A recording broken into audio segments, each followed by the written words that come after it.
Heinrich Joseph Baermann was born on February 14, 1784, in Germany. He was caught between two eras, the classical and romantic. Because of this, he was among one of the last generations who could secure appointments as court musicians rather than working full-time in the public eye. He was also one of the first successful traveling woodwind virtuosos.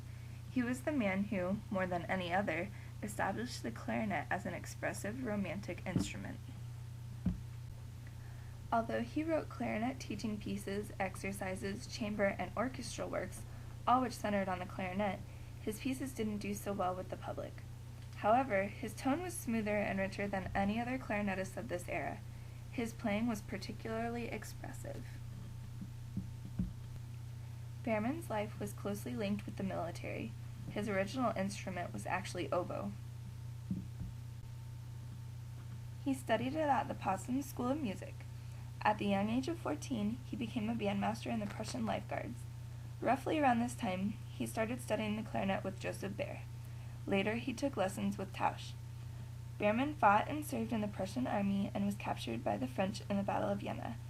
He escaped and found his way to Munich, where he got appointed as a court musician because of a recommendation from the Crown Prince of Bavaria, who was impressed with his talents. After accepting the position into King Maximilian's court band, he found out that money had been squandered in previous seasons. In an attempt to make this coming season successful, the king decided that there were only going to be 2 operas. These operas would feature Helena Harless to attract a large audience. As the season began, Baermann and Helena spent more and more time together and found an attraction and admiration for one another. This wouldn't be a problem, except Helena was married to the royal secretary general.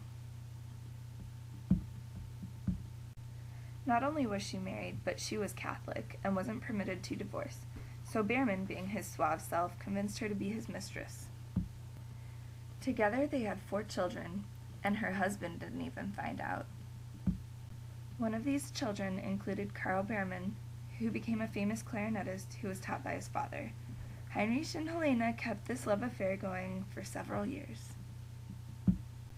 Throughout his life, Heinrich inspired several composers. Mendelssohn wrote his clarinet pieces for him, and Meyerbeer wrote a quintet for him and a cantata for him and his mistress. He inspired Weber and made his 2 clarinet concertos and concertino famous. Weber would present Heinrich with a composition and would ask him to make any changes he thought were necessary. Baermann also provided themes for Weber to create compositions with. Weber wasn't the only one who trusted Baermann's musical judgment, though. Mendelssohn also felt this way. He wrote his 2 concert Stuka pieces for Heinrich and his son to play on concert tours, and included in it a note for Heinrich to make any musical changes he felt necessary.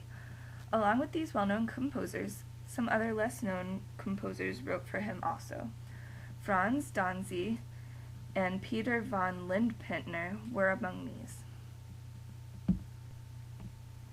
While Baermann was towards the peak of his popularity, the clarinet was going through a series of developments focusing on construction and embouchure. These changes allowed greater agility and flexibility in playing. It was becoming custom to play with the reed on the bottom lip, like today. The reed being on the top lip was the previous style. Baermann was an exponent of this new playing style, and he possessed a modern instrument which was made by Grisling and Schlatt. This instrument allowed him to play chromatic passages with much greater ease than the traditional 5-keyed instrument. It also had a much greater dynamic range.